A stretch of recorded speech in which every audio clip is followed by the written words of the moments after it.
Welcome back to the Pick 199 podcast, episode 46, EPL special, game week 4, I believe. I'm here with Muzzy. Game week 5. Yep. I'm here with Muzzy. Hey. Coxie. Hey. And Snako. Oh. The EPL master. Man, you brother, top of the table. How good is it? The air's pretty thin up here, lads. The air's pretty thin. Let's get stuck into it. We had Brentford 2 over Wolves 0. Snako, you have cursed the Wolves once again. Yeah, when they get relegated at the end of the year, I'm going to have to write a letter to the organisation apologising. Yeah, look, Wolves looked all sorts out of all sorts. If you click on the game, Roscoe, Brentford just struck early and just didn't look like they were going to get stopped. They ended up getting a red card. Brentford did as well, but they just didn't look like they could break them down. Wolves just, I think, struggled to register a shot in like the first 30 minutes or something. So just absolute shambles for the Wolves. Wolves team. How much praise we're giving them at this last week, with their midfield that they've got. The thing is, they play good football, but it's just for games they just don't seem to be able to score. So now it's 5 games in, and I think they've scored 2 goals. That's crazy. And it's almost like Wolves sort of the whole gameplay is they'll just sit back and absorb pressure from whichever side they're facing, and then they just hit on the counter attack. But it's just they haven't really been clinical at all. Yeah. Well, the thing is, it doesn't work against teams like Brentford that they build their whole game around that, because that's the only way they can compete with top EPL teams. Yeah. And Wolves sort of need to push the pressure a little bit more. But even when they do, we thought that their problems last year was because their out-and-out striker was out the whole season. Yeah. And now Raul's back, but he's not who he was. No, he doesn't seem like he's 100%. And they just don't seem to be able to finish even with him up front. So they desperately need a striker, but I think they desperately need to spend, 6 days a week practicing shooting from anywhere. It's like we said last week though too, when who they played last week, but it was when they played Man U. Yeah, they had all this open space. Yeah, and the counter attack was insane, but they just couldn't get a shot off. Yeah. But I think Wolves were pretty silly. That defender that just it was just for a corner, and you could see it happening because they were just all grabbing each other. Yeah. How they run into the corner, and he just brings him down. He just can't do that. Yeah. And that was such a cheap penalty to give away, and Brentford took advantage and took that, and Brentford almost grabbed a second one there straight after. Yeah, which was good for a handball, and that quite easily could have been 3-0. Yeah, exactly. Definitely. Know. But I tell you what, that front two for Brentford looked really good on the counter. I know we spoke about that they're probably going to have a lot more struggles than what we thought the other teams that have come up out of the Championship in the last couple of years. But their attacking partnership at the moment looks really good. I know they're not scoring many goals, but they look dangerous, and they might be able to steal a couple games from some top teams as well. Yeah, exactly. Well, let's move on. We had Leeds drawing 1-1 with Newcastle United. I don't know what's going on with Leeds at the minute. I think, Muzzy, you've put the curse on them as well. So, yeah, I think to be fair, though, I think they should have had a penalty awarded for them. Yeah. That's just nuts. Danny James goes down like that, and they don't give it. And they play on, It's insane. Yeah. Newcastle have been playing some good football as well. They got outdone by Man U last week. But they've definitely got some spots there that they can score a couple of goals here. Well, I saw a crazy stat. It was something like 67% or 70% of their goals have come directly from Alan Maximo. So, that guy runs their whole team. And really, without him, they just look absolute shambles. The ball fell to a couple of players that just had no idea what to do with it, and he's really been their saver. And I think if they stay up, he will be the reason why, and he'll get a big contract next year. Yeah. And he'll deserve it. He'll go to a big team, and he deserves. I think he deserves a lot better than what Newcastle are giving him at the moment.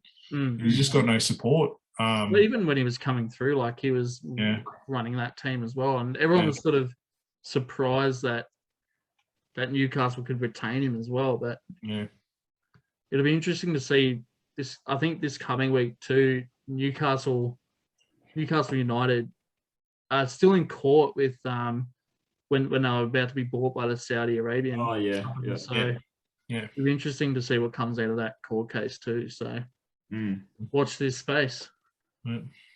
Arsenal get the win over Burnley, and they celebrated like they won the FA Cup. Got bailed out by Odegaard free kick. Didn't look like Aubameyang looked a shell of himself as usual. Got really lucky that Burnley made a silly foul in front of their box. Odegaard was able to put it away. It was a good free kick. But really throughout the whole game, Arsenal just did look like how they've looked in the last couple of weeks. The last few weeks. A young, inexperienced team that just, don't look like they're competitive at all. And Arsenal fans just continue to be delusional and continue to talk about how great they were 10 years ago. I've been watching a lot of Arsenal TV, and it's just how funny is that? Super sad, isn't it? Yeah, I love watching Arsenal fans TV purely for like when they get memed. Oh, well, they had a debate, and then they'll put the Curb Your Enthusiasm music behind it. Yeah. And they had a debate where they were saying like, if they think that like Liverpool and Chelsea are better clubs than them now with their recent success, and I'm like, it's not even about their recent success. Even if they didn't have it, they'd still be ahead of you. Like, well, it's that I think they still argue the fact that they're the biggest club in London, and I was like, maybe by fans, but in terms of success, they haven't done anything in the last 20 years. Yeah. I'd say West Ham have been more successful than Arsenal. It wouldn't be a bad shout. Yeah. Well, if Tottenham are more successul if Tottenham are a bigger club than Liverpool and they haven't won shit, then everyone's above Arsenal. Look, I don't understand it. And like, you're right, Coxie. I'd say West Ham, they've definitely been more competitive in the last couple of years. Yeah. So, well, I mean, they're on the verge of European, like Champions League sort of thing. So, whereas Arsenal haven't been anywhere near that. But anyway, put it this way, I think West Ham fans have more reason to be excited about following their side than the Arsenal fans do. Yeah, absolutely. Well, at least they've shown a bit of growth in terms of their football. Yeah, well, that's it. Very good. Well, let's jump across. Liverpool 3 over Crystal Palace 0. Liverpool looked pretty good this game, I won't lie. I mean, whenever you win 3-0, it's always a good result, but considering how good Crystal Palace have looked the last few weeks too, I mean, you can't take much away from them. Yeah, agree. Glad that Naby Keita played well. He was who I said I'd put in the midfield, so that paid off for me, and I looked like a genius. Mane looks like he's starting to hit the form that sort of people were crying out for last year, but it was really hard last year that just the flow that we were used to over the last few seasons wasn't there, and looks like it's starting to come back, but it's very early days. And I know you blokes obviously don't rate us this year because she's had us finishing outside the top 4. So did you even listen to the podcast, Nico? No, man, I seen what I needed to see. Right, just don't rate us. You see, you didn't understand why we put you there. No, I don't care. I don't care. Purely said, because you guys haven't been active in the transfer market, and you're like one injury away from falling like you did last year. So the prediction was based upon if there's an injury. Why would we predict basing that there's going to be an injury? I actually think we're better off. We lost so many defensive players last year that it's more than one injury. Our depth is better because of last year. I think we've got enough depth to cover us through an injury or two. Yeah. And now that you've said that, you've just put the pick 199 curse on them. That's good for us. We'll give a shout out to Mane. That's his 100th goal for Liverpool. awesome stuff. And I think 98th in the Premier League. So, yeah, awesome stuff for Mane. Seems to be playing really good. Salah's back to his superb best. I think his new diet and physical activity seems to be doing him a world of good because he looks heaps sharper than what he was at the end of last year. Yeah. I think Salah as well scored his 99th goal this game too, didn't he? He was close to closing in on 100, I thought. No, I think he got past 100 a while I ago. thought he got that. Yeah. Yeah. He may have done. I'll check the stats. Yeah. Yeah, because I think he'd be ahead of Mane in terms of goals for Liverpool. But yeah, Salah looked back at his best too. So good signs for Liverpool. Yep. Very good. Moving on, Man City. He must have been disappointed in this game. 0-0 draw with Southampton, who have been. I was disappointed. I was disappointed. I stayed up and watched this. That's what I was disappointed about. We had, I think, one registered shot on target by the end of the game. Yeah. And we didn't have a shot on target until like the 84th minute or something. It was just like it was chance after chance after chance, and we just looked super sloppy. I mean, Grealish again, still creating a heap of chances with no out-and-out striker there to put them away. Yeah, I think not having Ferran Torres for that game it hurt. It hurt a lot. So not having Ferran Torres, I felt like was a bigger loss than not having like Kevin De Bruyne, who came in later, Phil Foden, who came in the midfield. We did look a lot better with those guys in the midfield. I don't understand starting Bernardo Silva again. I know it's tough. Rodri's out. He was out for that game. So it was tough without a centre defensive mid. And so Fernandinho slotted back in, which I think he did a decent job. He lost a lot of ball, but that's just from lack of game time. I mean, the guy hasn't played in like a year. Yeah. Just because Rodri's just been playing every game. Playing that spot, yeah. Yeah. So, but like I didn't understand the starting, the centre mids having Bernardo Silva in there. I think Phil Foden should have probably got the nod to start, and he was just sort of looked out of sync, and playing Jesus back in centre striker didn't work as well. Yeah. So having him, Grealish, and Raheem Sterling, sort of as a fluid three, so they were switching in between each other as the play progressed, but it didn't really work, and I think we looked a lot better with Jesus on the wing and Ferran Torres up front. But give credit to Southampton. They've had 5 games, 4 draws, making it really hard for teams to beat them. So, credit to them. And, hopefully we'll be better next week. You'd want to hope so. Moving on, we had Watford getting the win over Norwich 3-1. Good to see Watford back in the winner's circle. And Norwich sort of pretty much where we thought they'd be at the start of the year too. So, Aston Villa got a 3-0 win over Everton. This is a pretty big game for Aston Villa to get that win, considering how highly we rate both teams, like in terms of who they've got. Who was it that Everton only just played? It was the last game of the round. Last week. Week. And they put, I think it was, what they did, I think they did 3 goals in the space of, 5-6 minutes? 3 minutes. Yeah, it's just, and then, it's just, you think if they can put such a dominant display on for, 5-6 minutes like they did. They had a lot of players out. So very, very different to last. So at the end of last week, they picked up quite a few injuries. So they had nearly a full-strength squad. For this game, Pickford was out. So one of their centre-backs was out as well. I think Digner was out, as well, their left-back. He played because he scored the own goal. Oh, yeah. No, so I must have been there right back then. Yeah. He was out as well. Richarlison was out.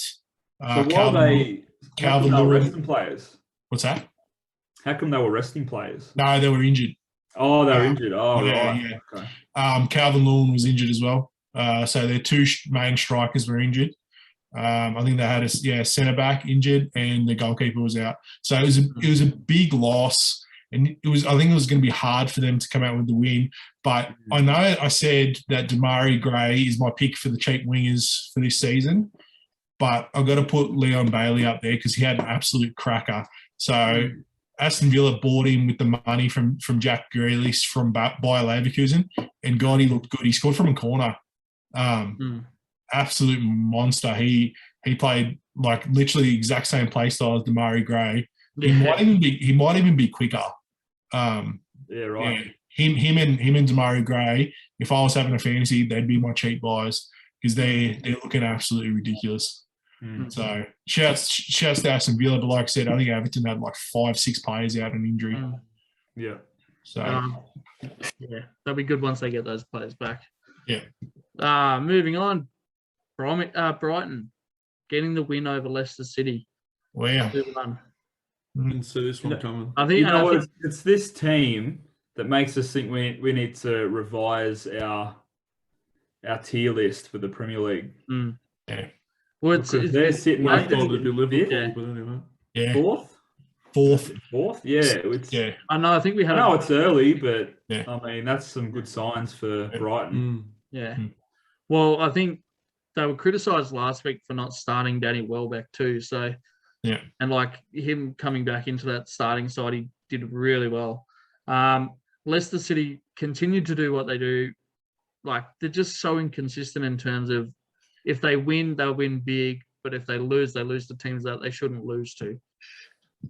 They struggled to break them down. I couldn't believe how bad they were. Leicester at the start of this year, I don't know what's going on. Like they just look a shell of themselves at the moment. Like it's Tielemans not controlling the midfield as much as he did last year. Indeed, he's been quite poor as well in controlling the midfield. Jamie Vardy's been decent. He's been trying to score, but I think creating suitable chances for him has been a real issue. I think a lot of Premier League teams have sort of worked out he's all pace. If you shut down his pace, it's a lot easier to take care of him. But yeah, troubling signs for Leicester. I know we're only 5 games in, but I mean they sort of showed it towards the end of last year, and we want them to be, one of the top 7 teams. If we're still including Arsenal, but yeah, so one of the top 6 teams. And they have the buy power that they use and the stuff that they have. But I really think letting Damari Gray go was a big loss for them. And for such little money, and I know he was a young player, well, relatively young, but yeah, I don't know. I think it might have a bit of a bigger impact than what we might think. Just that little bit of explosive player. He might have tied this game up. Well, you would hope that this sort of loss will give Leicester City that kick in the butt that they need to sort of get their shit together. Basically, I think they've got a bit of a tough stretch now, so hopefully it does get them into gear, so they're prepared for that. Exactly. Yeah. Very good. Well, moving on.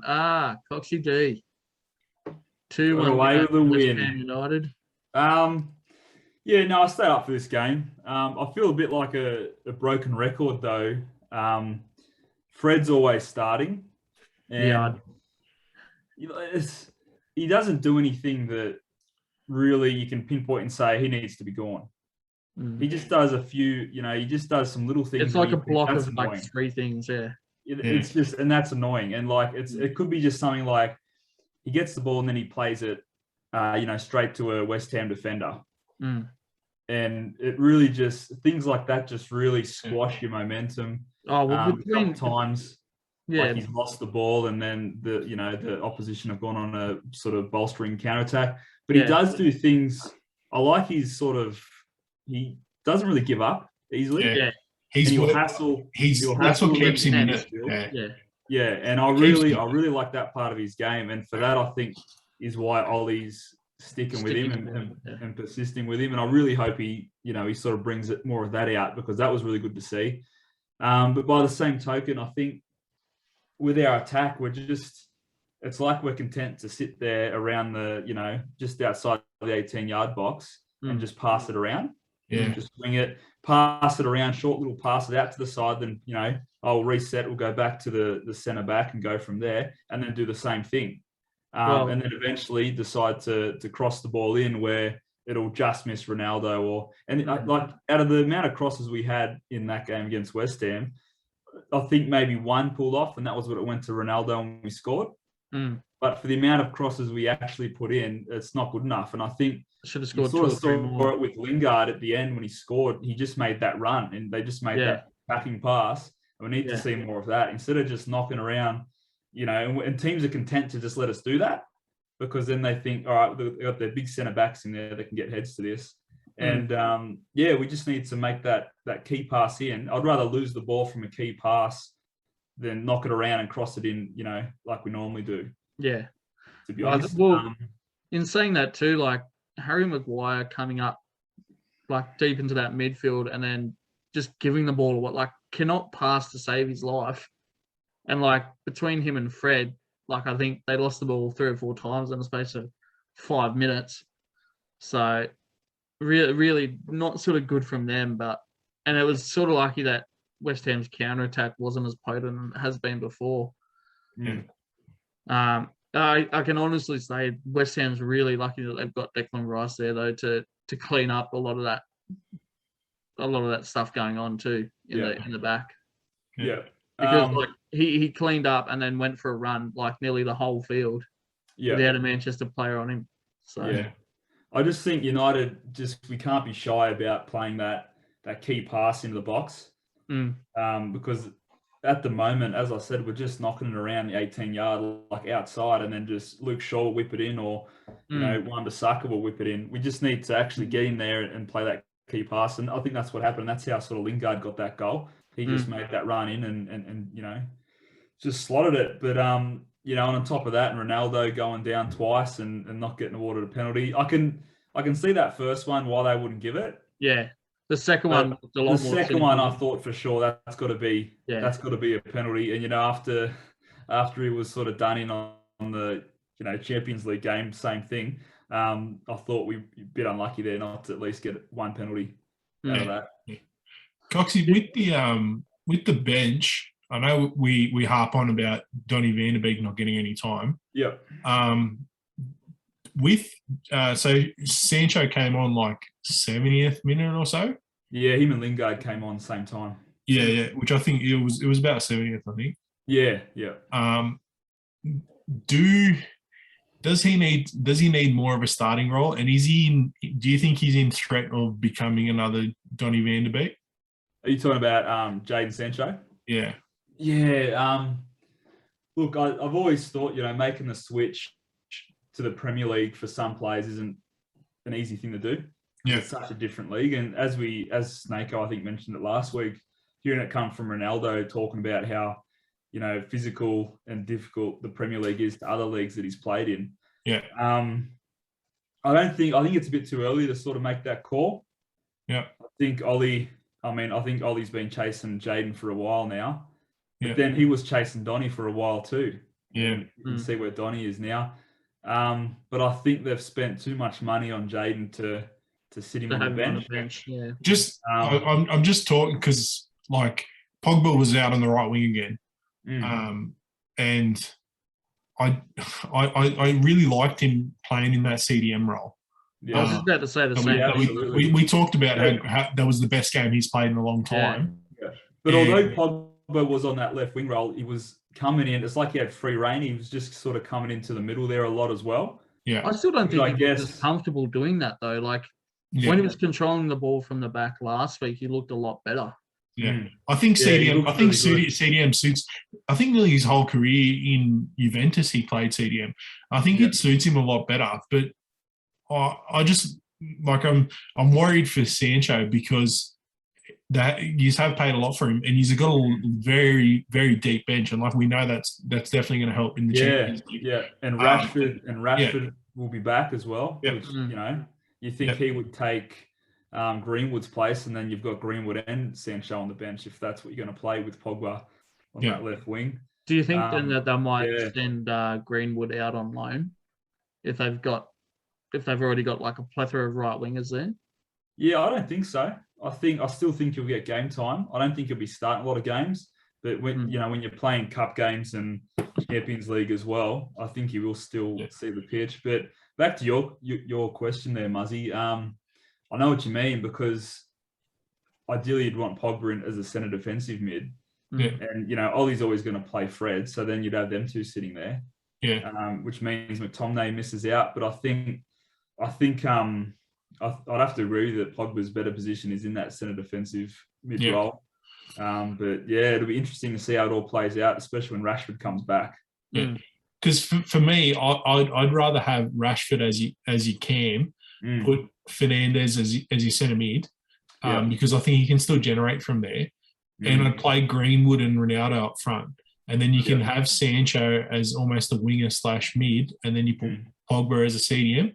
I know you lose Scott McTominay, but you sort of shore up your midfield a little bit better. Yeah, and I think the benefit of then having Pogba in a centre defensive mid role as well as Sancho, because we haven't really even seen, to be honest, what's he played, 1-2 games? Oh, maybe off the two I think he's only started one, I think. Yeah, he started last week when Ronaldo started as well, and that was So, it's I don't know. It's interesting to see what's going to happen there, but it's good to have that depth, I think. Yeah. As well in that competition, but sometimes I think if there's too much competition, it's not as good as people say it is. Yeah. But anyway, we'll see. I really hope he's not on the bench all the time, but anyway, we'll see what happens. You got plenty of options there, that's for sure. It's not like you're short on options.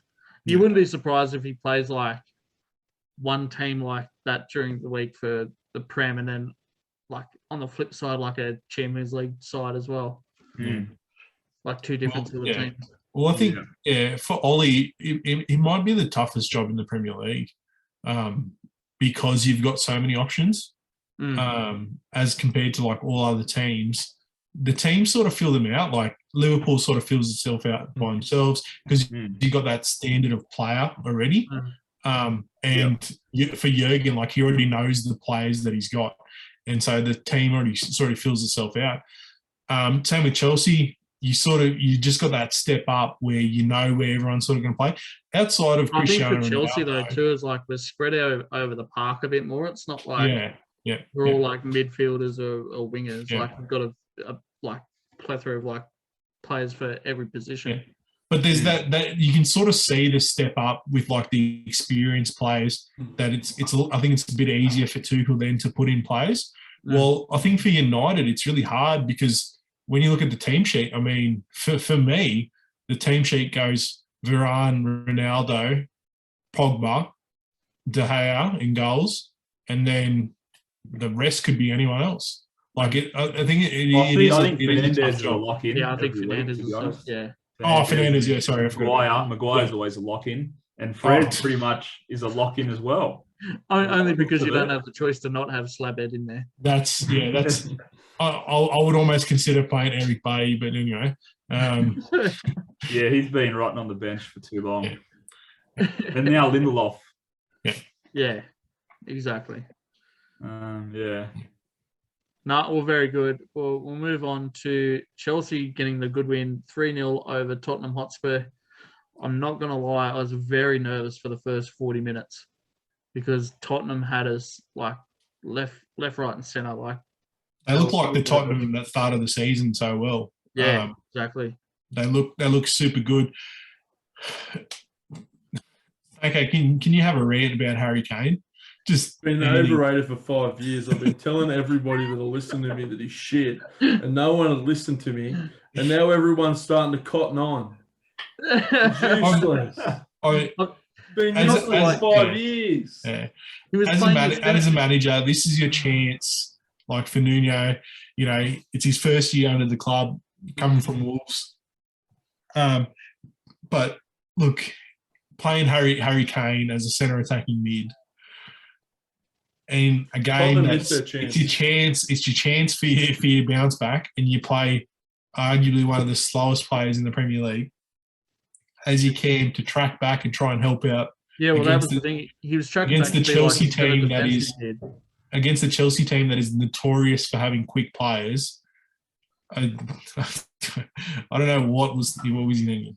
Let me go. All right. So Harry Kane tracks back 3 or 4 times for England, and all of a sudden people think that he does that every week for Tottenham. No, he doesn't. He's lazy, okay? Yes. He's big, he's tall, he's lanky, he's lazy.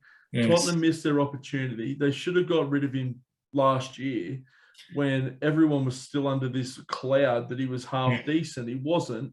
Now, if they get rid of him, they're not going to get anywhere near as much for him as they would have. Yeah, you're not wrong, Sanko. You know what it is? His market value is going to go down a lot. Yeah, 100%. And Tottenham are going to miss out here because they could have sold him to like United, who really wanted him, and they would have given the world to Tottenham for him. I They could have say like that. reshaped. They were going to give a lot of money for him. Or he could have. We're about to buy him just in the window that's gone past. Yeah. Well, City was looking like at buying everyone him. was going to buy him, but like because he was going to go to Tottenham- Spain as well. Tottenham wanted Everyone way was too going to much money buy for him. him. Yeah. But They should have lowered, if they lowered the asking price, they would have got a lot for him, but like it would have been a lot more even in terms of what they were getting.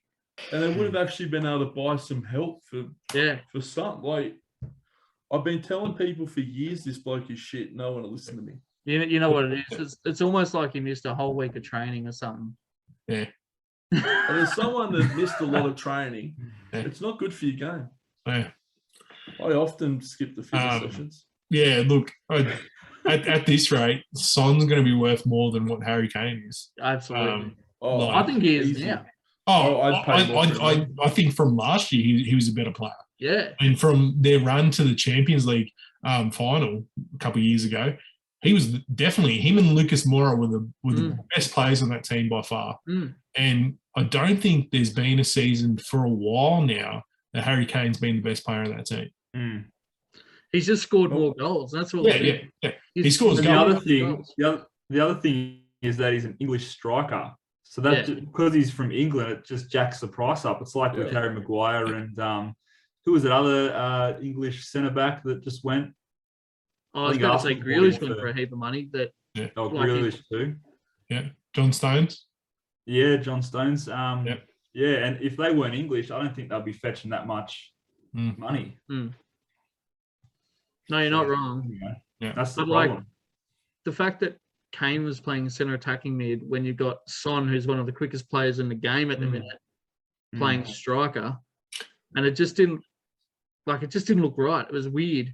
And like they would have had plenty of opportunities with Kane playing up front, like properly up front against that Chelsea side, because we were coming in a fair bit and we got opened up 3 or 4 times in that first half.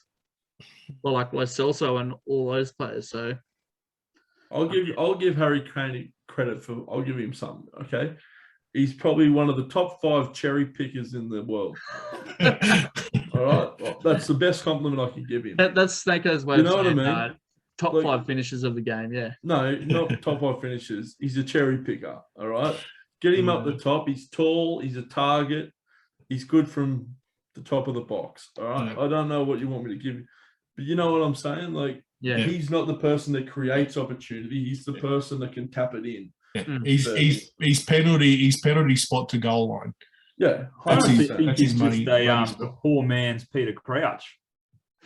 Yeah, I'd say that. Yeah, or a rich man's Peter Crouch for the sum they want for him. He'll never. But he scores goals. He scores goals like Rooney did. Let's be honest, Cox. He doesn't hold a candle to Crouchy, but anyway. No, that's true. Yeah, Crouchy. Yeah. Imagine what Crouchy would fetch these days in the transfer market. Woo! Give him the lot. Couple of mil. No. He wouldn't be playing in England, mate. Not enough money for him. If we jump over to the Chelsea side though too, like in terms of the way they played that game, like I was watching it last night, and after half time, Tuchel took out Havertz, put Werner in up front, but there was 2 strikers rather than 3 attackers up front. So we had a 5-3-2 in that second half, and it just completely changed the dynamic of the game. Like I think that's a good, like, that's a manager experience. Yeah. Like knowing what your team can do and changing. Not just that. I dare say Tottenham were prepared for Chelsea to play Havertz up front. Yeah. And I think once that change happened, it really rattled them because I don't think they saw that happening.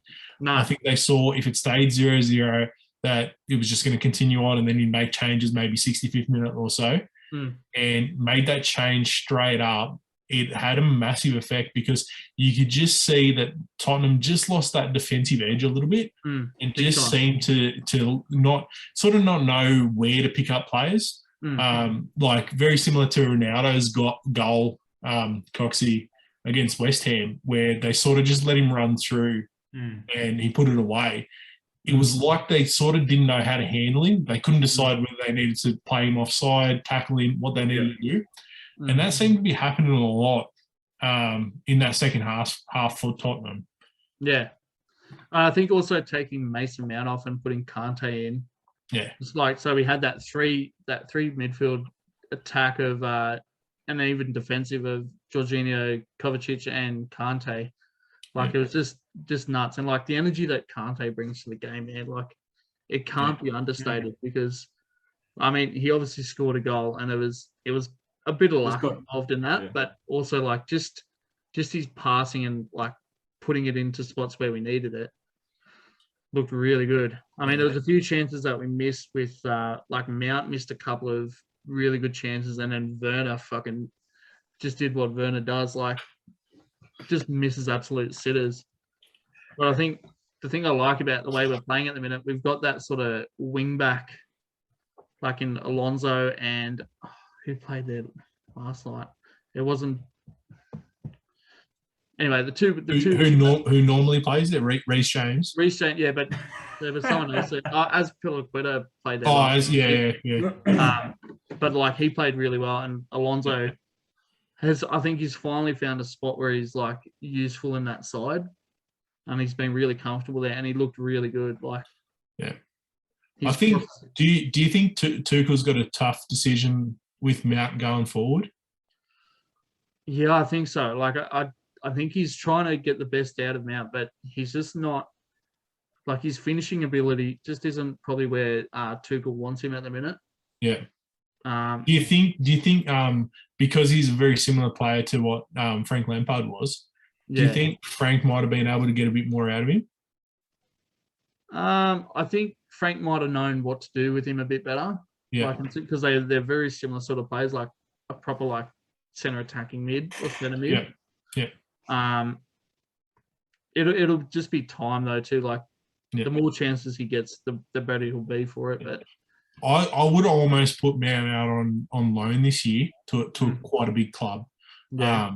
If obviously if the opportunity came, just to give him that experience of playing week in, week out. Because I think it is going to be hard to give him a lot of game time this year because Chelsea is as deep, if not deeper, than Manchester United. It'll come down to what Tuchel wants to get out of him. Like I would almost consider dropping him back into like a cam role, having Kai Havertz and Lukaku up front, and then still having either Kovacic and Jorginho or Kante and Jorginho in that sort of centre defensive mid, because then we can still have those two wing backs playing as well. Yeah. No, I think he's gonna have to make a decision soon about who his midfield are going forward. And I think Mason Mount might just be the one on the outside. Not like I think Kai Havertz has just had a better start. Not that I think I don't think Thomas Tuchel will do it based on the fact that he's German, but I think for Havertz though, his finishing is a lot like he's got a much smoother passing game and his finishing is a lot more composed. Yeah. So, I also never realised how tall Kai Havertz is until Thiago Silva scored that goal. Well, when he stood next to Thiago Silva after he scored that header, he's always thought like Thiago Silva was quite tall. Havertz towered over him. Yeah, I think Thiago's probably shorter than you think though too. Well, you always because he scores a lot of goals with his head. Yeah, you always expect him to be a large centre back. But seeing Kai Havertz next to him, God, he's a big player. Yeah, but he's quick but he's agile too. I think that's the best thing that he's got going for him. He's like really agile on his feet. Yeah. So he can cut in and out really easily. And yeah, so we've got plenty of positions there that he can play. So Chelsea was 1.83 meters, Muzz. There you go. So he's just over 6 foot. 6 foot, yeah. It's short. Very good. Very good. So we got Liverpool, Chelsea, and United up the top, all on the same points. I think we've got City this week too. So we've had a pretty tough start in terms of who we've faced off against straight up. So I think this is definitely the team to beat, Roscoe. It's definitely your title to lose here. So the start you've had, you look good. He's put the curse on him. Yeah. Well, Liverpool look just as good. So it's just a matter of who's going to falter first. It'll be us. I think it might be us, man. I think it'll be us. People are confused. They're like, oh, these boys are so humble. No, we're shitter. We're shitter. They're just not aware of the curse. Is that a good How crowd? quickly it can destroy a season. 60,000. 60,000. Just look at the crowd numbers, mate. Is that a good crowd, do you think? Yeah, that's just that stand, mate. If we go to Liverpool game, I want to see what Liverpool raked in against Palace. How did Man City do? Weren't you saying that Man City was better, Snakeo, in terms of fans? Oh, easily. Let's. Can we give a little bit of a little bit of context to this? There's a couple of articles in the week about City currently coming under criticism for not being able to fill a stand. All right. Now, all I did was send it to the group chat. Mahara may have taken offence. I didn't say anything. I don't think you said anything. I didn't say anything. No. I was like, yeah, I gave it a thumbs up on the article. I read the article, agreed with it. I just sent an article saying that on percentage, Manchester City have a better percentage record of attendance than Liverpool do. And Stanko just got really upset. And I was shocked. I just don't know how that can be true. But anyway, the games I watch are always a full house. Man City, on the other hand, can't always fill up a screen. So so we'll see what happens there. But there's 16 boxes and City had 3 of them filled by. Well, I think after that comment that Pep made, that they were pretty much full to capacity in one of the games this week, wasn't he? Yeah. Yeah, I think they heard him. Well, it's good to see like a coach come out and sort of say, "Well, we need your fans here." Like, yeah. But I guarantee you, if I could go to live sport at the moment, I would be. So absolutely, that's it. Well, very good. Let's jump across to Champions League, I think, and we can. Let's just spend half hour on the first game, can we? How about we start from the bottom? We'll work our way up. No, rip the Band-Aid off. Go to the top, let's go. No, let's start. Chelsea 1-0 over Zenit. Well done. I think we would have wanted to score at least 1 or 2 more goals out of that game. Zenit were good. They're going to be tough this year. Chelsea on the away leg, I think, are going to struggle against Zenit. I think so too. It's going to be a tough game. I think playing at home really helped Chelsea in that game. Big but time. Zenit look good. They look back to their best. I mean, not as good as when they had Hulk, but they still look pretty good. Yeah. I think I probably underappreciated how good as a team they are. Yeah. But it is what it is. Juventus had a 3-0 win over Malmo. Juventus is celebrating like they're, who needs Ronaldo? Yeah, they're like, who needs Ronaldo? We've got Dybala and Morata playing up front. I bet they're not saying that in a round of 16. Oh, man. Gee. They won't be there.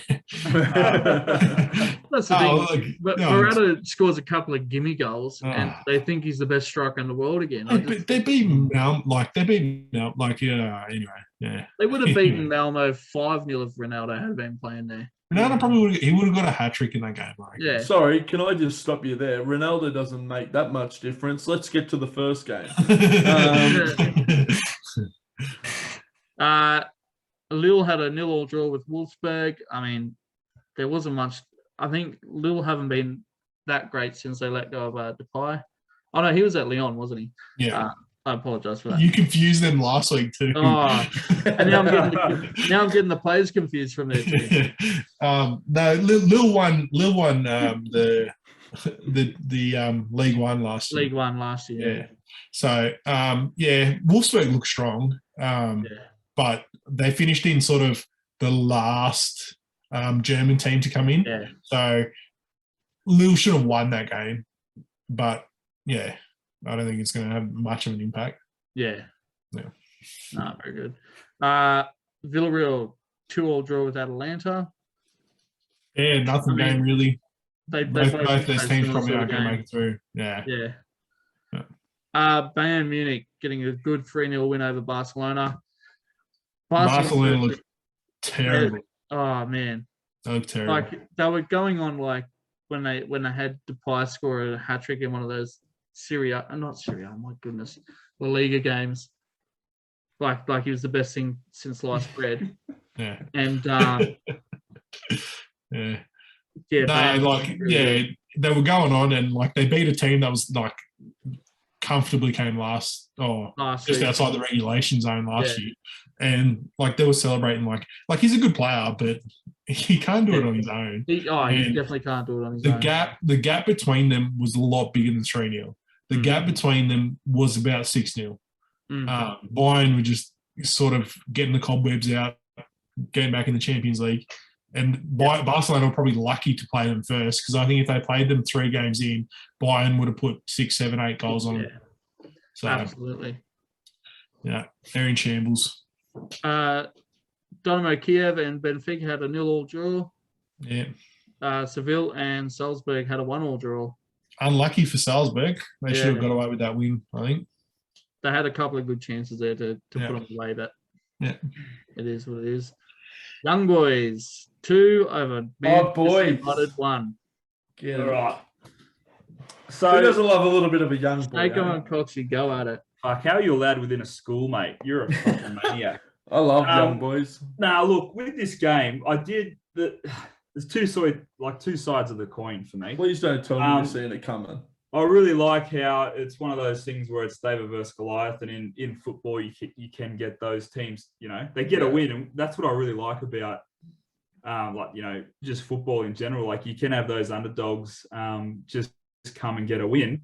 On the other side of the coin, to being a United fan, it is bullshit.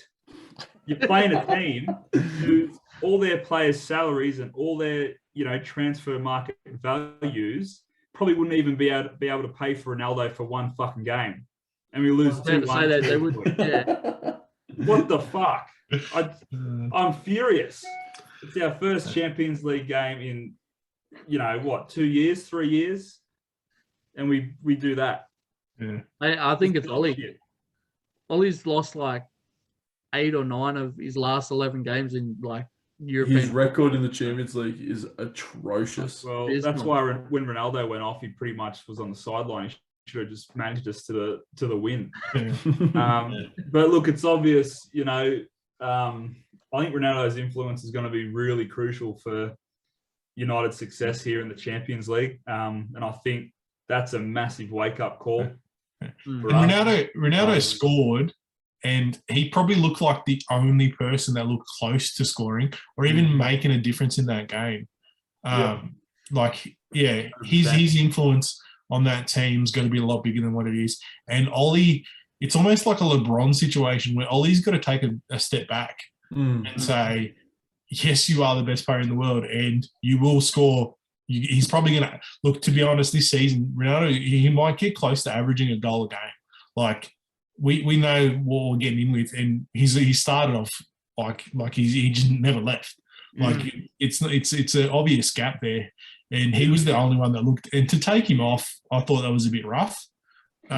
Considering he was the only one that was looking dangerous. Yeah, I know. So, yeah.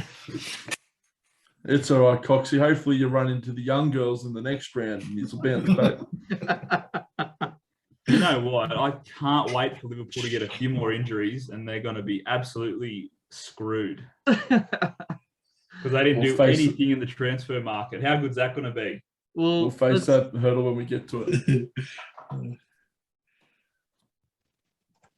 If you just scroll down. Just scroll down, it must be down here. Let's go. Yeah. The other results from round one of the Champions League, we had Real Madrid getting a 1-0 win over Inter. Big win for Real Madrid, considering how strong Inter is at the minute. Yep.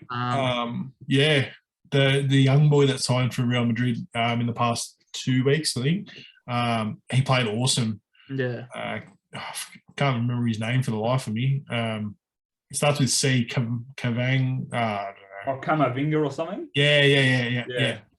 He played awesome. He looked really good, and Real Madrid looks really young at the moment, but apparently they've got enough cap saved up and enough money saved up that they'll be able to get Haaland and Mbappe, which will just be like, if that happens, like Jesus. Like they've set it up because they've saved on the David Alaba transfer. They got rid of all their high paying players. Don't be surprised if they get rid of Modric and Toni Kroos, but they've set themselves up that they can get both.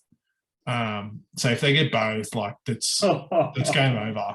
Like imagine those two playing up front. You wouldn't even need a defense. You would just outscore everyone. That would be insane. So yeah, so I read an article about it. I don't know if it's going to go through, but apparently, they've got enough to go for both of them. Jeez. So they would just blow the sporting world up. Yeah. That happens. We had, in the other games, we had Ajax winning 5-1 over Sporting Lisbon. Haaland got a hat-trick. He looks really good. He was good for them last season as well. He's been courted by quite a few clubs, but sort of hasn't been taken off yet. So, but yeah, he's got a hat-trick, played really well. Ajax looked decent. They did look really good. Liverpool won 3-2 over AC Milan. Take it. We'll move on. We'll be better. Happy with the result, but we've got to build into this. Liverpool should have won by more. No, take the win, mate. Can't be greedy.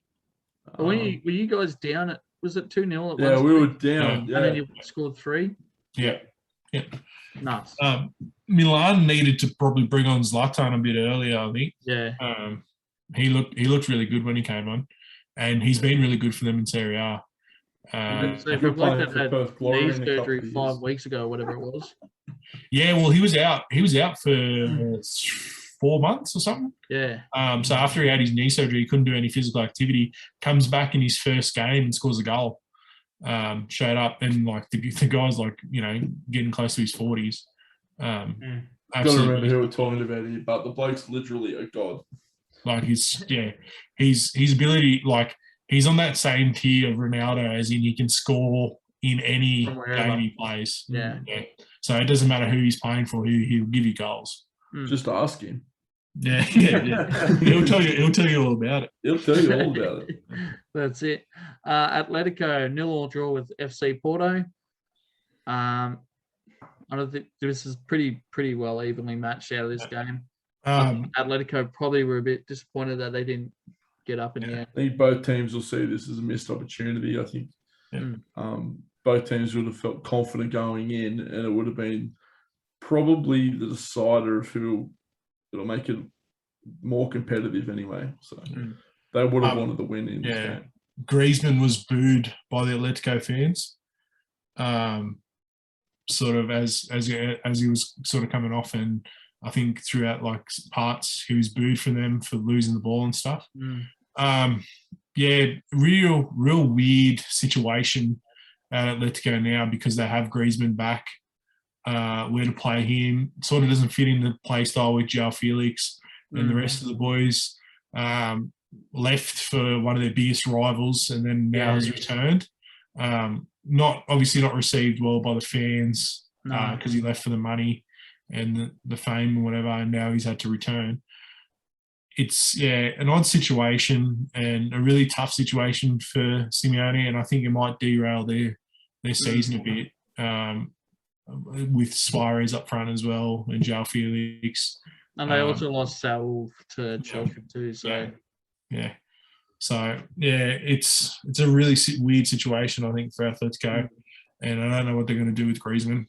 It's It's a really awkward one. It's going to be interesting to see like whether or not he wants to stick around too. Like, Yeah. he's very touchy on that sort of like, doesn't like any pressure on him sort of thing. And then having his fans boo him is probably not a good sign. Yeah. Very good. Man City had a 6-3 win over RB Leipzig. Yeah, cracker game to watch. Beast game. No defense being played. Yeah, good game to watch. Nathan Ake scored his first goal for City, and also found out then after the game that his father had actually passed away after he'd seen his goal. So super emotional time for him. But yeah, he actually played on the weekend for City again. Just sort of made a mention that it's probably what his father would have wanted. Yeah. So strapped on the boots and started for City on the weekend.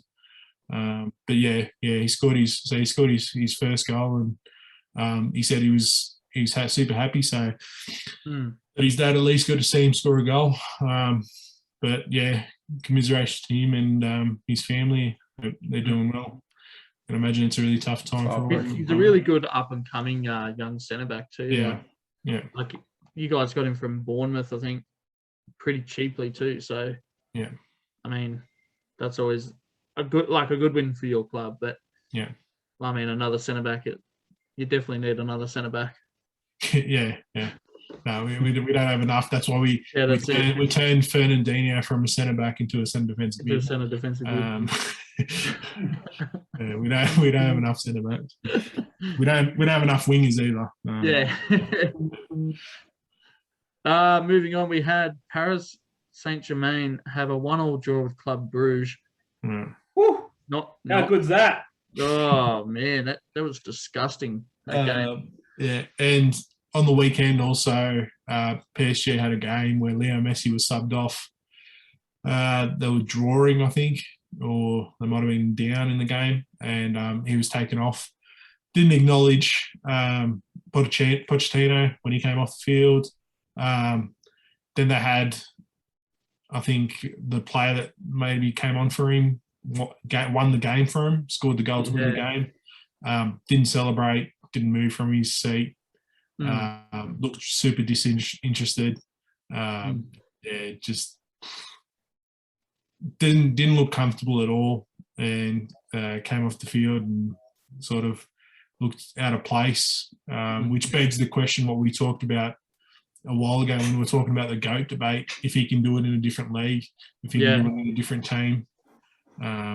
So he hit the post about twice. How they end up. Just on that, not celebrating, Coxie, did you see Fernandes and Ronaldo try and force Jay Lings to celebrate his goal against West Ham? I didn't think they were trying to force him. I just think they were excited that he got a goal. Yeah. Well, it was a goal to win the game too. It was an 88th minute goal. So I think they were excited and they were just happy for him, and a goal at that time of the game, and at the end of the day, that was the match winner.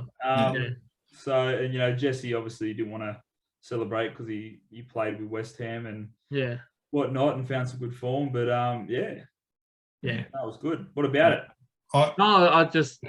We didn't talk about it before. I thought it was very similar to Lampard scoring against Chelsea.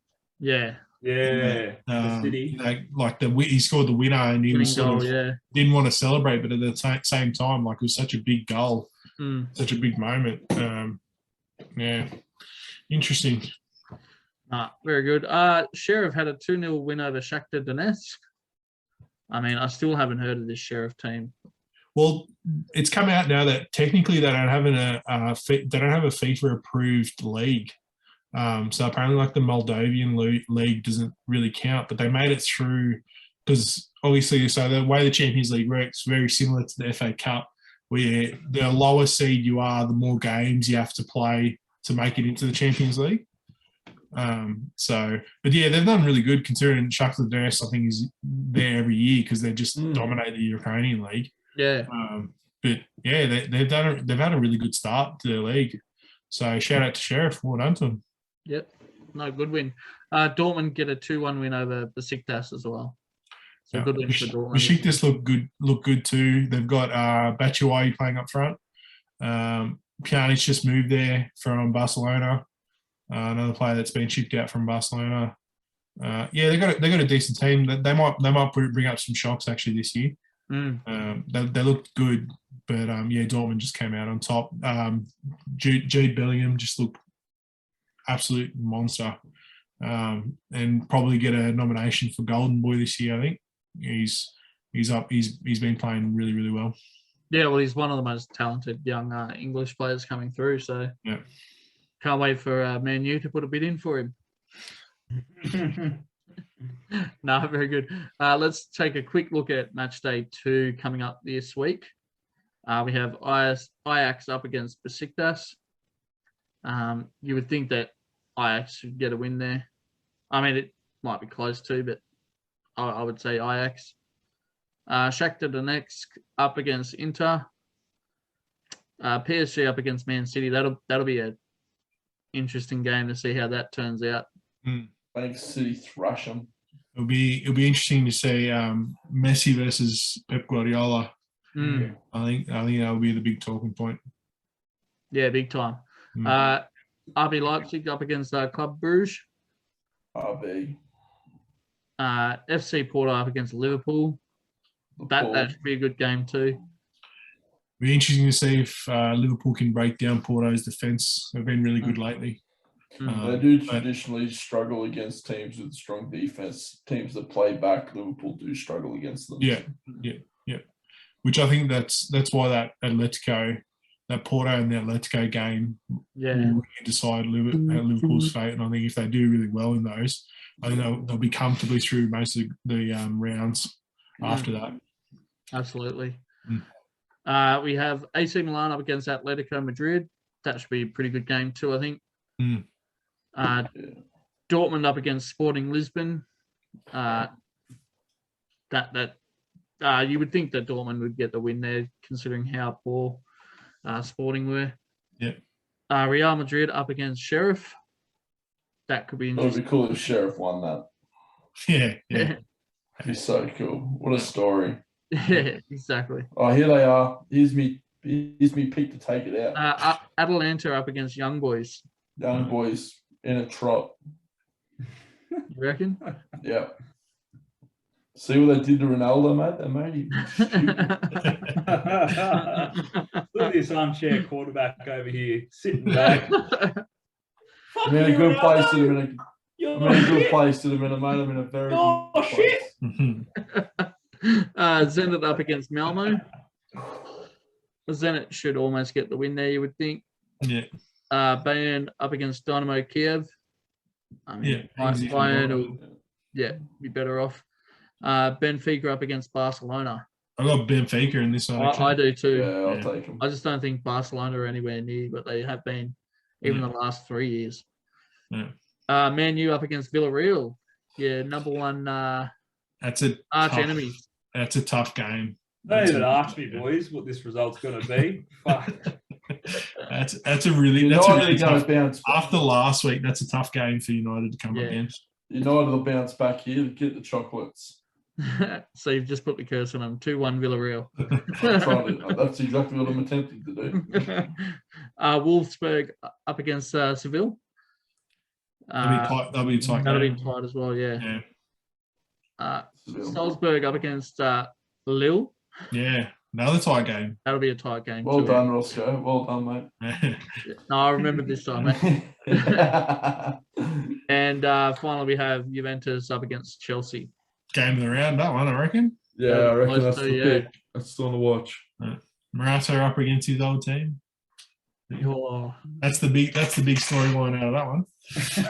I just want Thiago Silva just to beat the shit out of Morata, and I'll be happy. Rudiger just to come over the top. Rudiger. Headbutt to the face. Do you reckon if we start mentioning Stan Sports heaps, they'll eventually give us a subscription? Maybe. Maybe. That might be one of the talking points coming up. Get them in. No, very good. Well, that completes episode 46 of the Pick 199 podcast. Thanks to everyone for listening, and we'll catch you next time. Thanks, everyone. See you.